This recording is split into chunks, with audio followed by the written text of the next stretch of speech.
Hello welcome back to the new reaction video. और अभी जिस वीडियो के ऊपर हम लोग रिएक्ट करने वाले हैं उस वीडियो का टाइटल है Tata QRFB how Galwan valley conflict give birth to to this beast. ये पता नहीं कैसे पड़ा है, how Galwan valley a conflict. Correct है। अच्छा जी, how Galwan valley conflict give the birth to this beast. Okay, ये मेरे ख्याल से किसी जगह पे कुछ मसला हुआ है, उससे रिलेटेड टाटा बर्थ का क्यूआरएफवी है न व्हीकल है। ओके, उससे रिलेटेड है तो लेट्स गो चेकआउट करते हैं वीडियो को और देखते हैं क्या है इसके और अंदर। आपने चैनल को सब्सक्राइब नहीं किया तो वो भी लाजिम कर लीजिए और देखते हैं इस वीडियो में क्या है। हल इंडिया करने चाइना के लिए रिलेशंस पिछले 45 सालों में सबसे ज़्यादा खराब हुए थे 15 जून 2020 को, गलवान, जब गलवान अच्छा घाटी गलवान इंसिडेंट हुआ था। बेस। और ये लड़ाई 11 डिसंगेजमेंट डिप्लोमेटिक टॉक्स के बाद जाकर थमी थी। लेकिन ये अंत नहीं था, क्योंकि हमें ये पता था कि ये चीज़ें आगे भी जाकर बढ़ सकती हैं। और इसीलिए इसके ठीक बाद मिनिस्ट्री ऑफ डिफेंस ने ये डिसाइड किया कि उन्हें एक इन्फेंट्री व्हीकल चाहिए।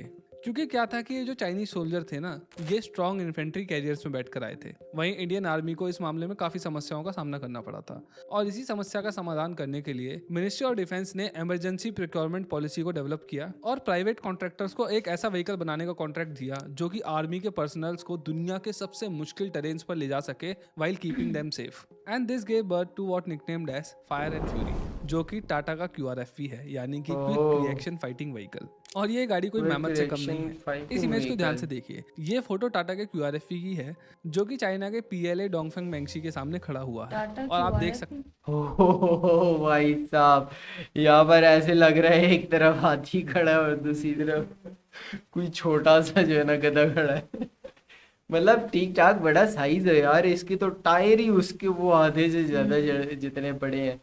तो चलो आगे चेक हैं करते कि हैं। हमारी गाड़ी चाइना की गाड़ी से कितनी ज़्यादा बड़ी दिख रही है, और ये हम्म। चाइना को एक करारे जवाब से कम नहीं लगती है। अब ये तो एक बहुत ज़बरदस्त गाड़ी है, लेकिन ऐसा नहीं है कि मिनिस्ट्री ऑफ डिफेंस के इस कॉन्ट्रैक्ट से सिर्फ QRFV निकली थी। एक्चुअली IPMV यानी कि इन्फेंट्री ओ प्रोटेक्टेड हाँ मोबिलिटी ये। और monocoque hull multi role mine protected armoured vehicle भी इस कॉन्ट्रैक्ट के थ्रू निकले थे, जो कि ओ, भारत फोर्स द्वारा डेवलप करे गए थे। लेकिन हम इस वीडियो के अंदर सिर्फ टाटा की QRFV के बारे में बात करने वाले हैं, क्योंकि अगर हम सबकी बात करने लग जाएंगे तो ये वीडियो बहुत ज़्यादा बड़ी हो बहुत ज्यादा लंबी जाएगी। हो और गई। इसीलिए उन बाकी गाड़ियों की बात हम किसी और वीडियो में करेंगे। लेकिन क्योंकि हम यहाँ पर सिर्फ टाटा की एक आर्मी व्हीकल की बात कर रहे हैं, इसीलिए हमें टाटा के और आर्मी के बेहद पुराने संबंधों के बारे में भी समझ अच्छा, लेना टाटा चाहिए। के अच्छा आर्मी के साथ टाटा शुरू से लेकर अभी तक स्टिल, मतलब हालांकि एक प्राइवेट कंपनी है उसके बावजूद ये गवर्नमेंट के लिए आर्मी के लिए बहुत कुछ करती है, मतलब बहुत सारी ऐसी चीज़ें बनाती है। क्योंकि इसके अंदर कई ऐसे फैक्ट्स छुपे हैं जो मुझे भी नहीं पता थे इस वीडियो की रिसर्च को करने से पहले। सारी बातें इस वीडियो के अंदर होंगी, लेकिन उससे पहले please consider subscribing this channel,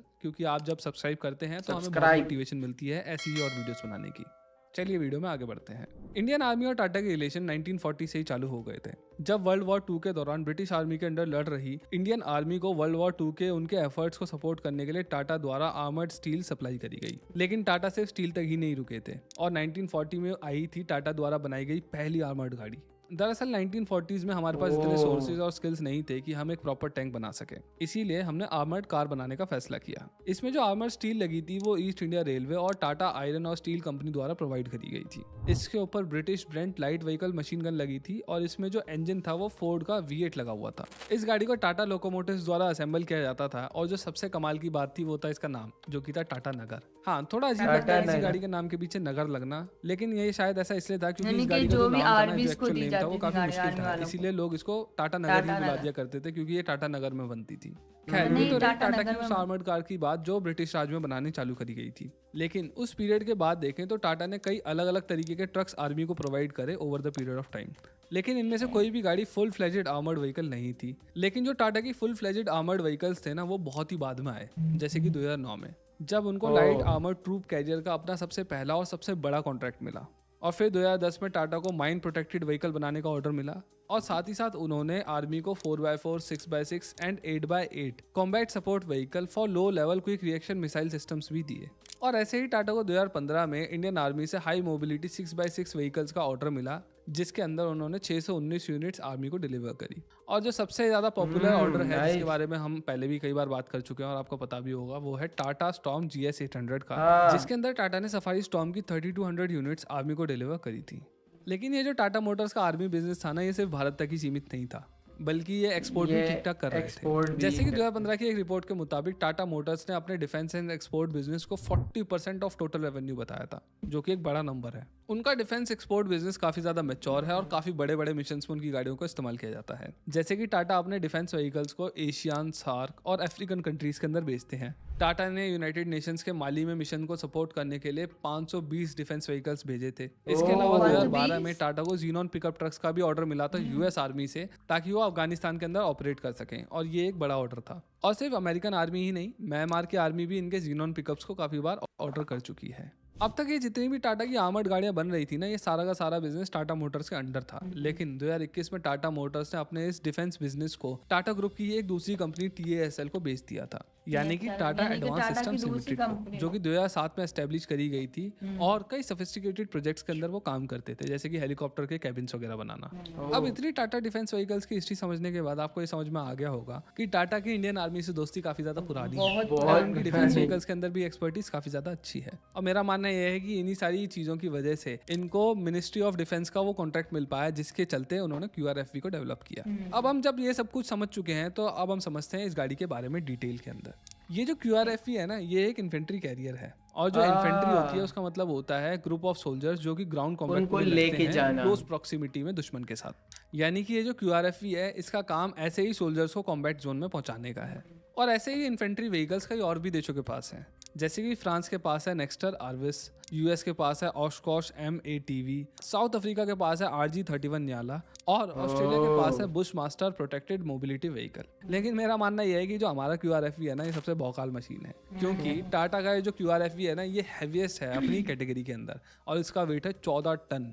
ये गाड़ी खुद तो भारी है ही, साथ ही साथ ये काफी ज्यादा पेलोड भी कैरी कर सकती है, यानी कि 2 टन तक का। इस गाड़ी के अंदर 14 सोल्जर्स तक के लिए सिटिंग कैपेसिटी है, और जैसे इसके नाम में क्विक है, वैसे ही ये गाड़ी खुद भी काफी ज्यादा क्विक है, क्योंकि इसके अंदर एक 240 हॉर्स पावर का इंजन मिलता है, जो कि 6 गियर्स के साथ मेटेड है। और ये इंजन इस 14 टन के आर्मर्ड मेहमत को 80 किलोमीटर की टॉप स्पीड तक पहुंचा सकता है।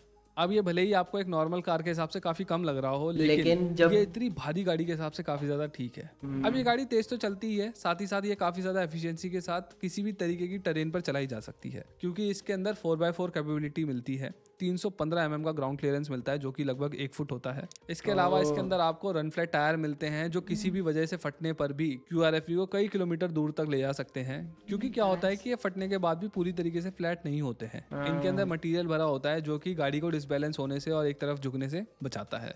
अब ये गाड़ी काफी ज्यादा ऑफ रोड व्हीकल तो है ही, लेकिन ये एक आर्मी व्हीकल है, और इसीलिए QRFV एक प्रॉपर आर्मर्ड व्हीकल है। इसके ऊपर बॉम्ब ब्लास्ट का भी कोई खासा असर नहीं होता है, क्योंकि ये गाड़ी स्टैंडिंग 4 लेवल के ब्लास्ट प्रोटेक्शन के साथ आती है, जो कि 21 किलोग्राम के TNT से प्रोटेक्शन दे सकती है। और ऐसे ही ब्लास्ट के बाद रिलीज होने वाली हार्मफुल गैसेस से भी QRFV अपने सैनिकों को बचाती है, क्योंकि इसका जो कैबिन होता है ना, वो एयरटाइट होता है, और जो इसके अंदर हवा आती है ना, वो फिल्टर होने के बाद ही आती है।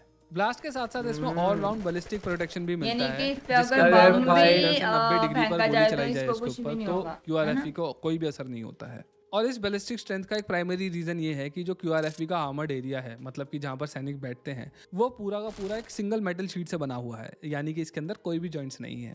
डिफेंस के अलावा QRFV ऑफेंस रोल में भी यूज किया जा सकता है, क्योंकि इसके अंदर 10 फायरिंग पॉइंट्स हैं, और इसके अलावा इसमें रूफ माउंटेड 360 डिग्री रोटेटिंग टोरेट भी इंस्टॉल किया जा सकता है विद थर्मल विजन कैमरा। और ये गाड़ी इतनी ज्यादा कैपेबल है कि इंडियन आर्मी ने इसको कुछ सबसे ज्यादा खतरनाक पोस्ट पर इस्तेमाल करना भी चालू कर दिया है, जैसे कि सिक्किम में चाइना को जवाब देने के लिए इसका इस्तेमाल चालू हो गया है। अब इसकी डेवलपमेंट में टाटा का रोल तो बहुत ज़्यादा रहा ही है, साथ ही साथ मैं ये बोलूँगा कि हमारी गवर्नमेंट का भी काफ़ी सपोर्ट रहा है, क्योंकि मिनिस्ट्री ऑफ डिफेंस ने 2020 में DAP यानी कि डिफेंस एक्विजिशन प्रोसीजर को लॉन्च किया था, और इस प्रोग्राम का काम था कि हमारी डिफेंस इक्विपमेंट की डिपेंडेंसी बाहर के देशों पर कम करी जा सके। एंड इसीलिए इंडियन गवर्नमेंट ने इंश्योर किया कि IDDM की स्ट्रेटेजी का इस्तेमाल किया जाए, यानी कि by indigenous design developed and manufacture का। और ये जो पॉलिसी है ना, ये सिर्फ आर्मर्ड व्हीकल्स तक ही सीमित नहीं है, बल्कि ये पूरी की पूरी इंडियन आर्मी सेक्टर तक ही फैल चुकी है। जैसे कि इसी महीने की एक रिपोर्ट के मुताबिक इंडियन आर्मी ने 6000 करोड़ का आर्टिलरी गन का जो ऑर्डर है, वो एक इंडियन कंपनी को दिया है, जो कि एक बहुत बड़ा डिसीजन है बाहर की कंट्रीज पर अपनी डिपेंडेंसी कम करने के लिए। अगर हम लोग शुरू से देखते हैं और अभी तक के टाइम, जब से इंडिया बना, उससे मतलब इंडिया पाकिस्तान आज़ाद हुए, उससे पहले से टाटा जो कंपनी है या जो ये पूरी की पूरी फैमिली थी, इन्होंने बहुत ज़्यादा काम किए हुए थे, मतलब अपने कंट्री से रिलेटेड, या ये वैसे भी ठीक ठाक मतलब काम कर रहे थे। लेकिन अगर इन चीज़ों इस डिफेंस से रिलेटेड देखा जाए तो इंडिया के अंदर ही अगर ये सारी चीज़ें बनती हैं, एक तो इनको हाँ, बाहर से बाहर मंगवाने से में करने की जरूरत पैसा है। ज़्यादा लगाना पड़ता है और वो सारी सर्विसेज बाहर से लेने में आप लोगों को एक्सपेंसिव पड़ती हैं।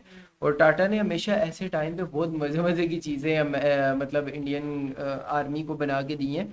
और इसके अलावा भी वैसे भी अगर दूसरी व्हीकल्स देखी जाए, बसेस देखी जाए, ट्रक्स तो देखे उनका जाए, काम भी काफी तो अच्छा चल वो रहा है, भी दूसरी हाँ। कंपनीज भी काफी अच्छा वर्क कर रही है ना, तो टाटा तो टॉप पे आ रहा है ना, टाटा, मतलब हाँ, लेकिन इसके अलावा इनके पास हैं कंपनीज जो कि और चीज़ें बनाती हैं। लेकिन अगर हम लोग ओवरऑल देखते हैं तो हमें सबसे ज़्यादा जो चीज़ नज़र आती है ना, मतलब कौन सी हाँ कंपनी अपने मुल्क के लिए सबसे ज़्यादा ज्यादा काम तो कर वो रही है, टाटा है। वो टाटा ही है। और वो ही इसी तरह की और गाड़ियां ये बना मतलब सकते इनका हैं। शो भी नहीं करते ज्यादा हाँ, ना, इस मतलब तरह इनका काम नजर आता है, इनको इनका बताना काम नहीं नज़र पड़ता। आता है। और दूर से जो है ना वो और भी उनका होता हाँ, है कि इनको मतलब डिफरेंट बताना और ये, डिफरेंट हाँ। चीज़ें करना। लेकिन ये वाहद बंदे हैं कि जिनको बताना नहीं पड़ता, हम्म, मतलब उनके काम इनका से काम बेसिकली हाँ। बोलता है। खैर, वीडियो काफ़ी इंटरेस्टिंग थी। अगर इस वीडियो से रिलेटेड आप लोगों का जो भी ओपिनियन हो कमेंट सेक्शन के अंदर, हम लोग मिलते हैं एक और वीडियो के साथ। तब तक के लिए अल्लाह बाय बाय। हाफिज।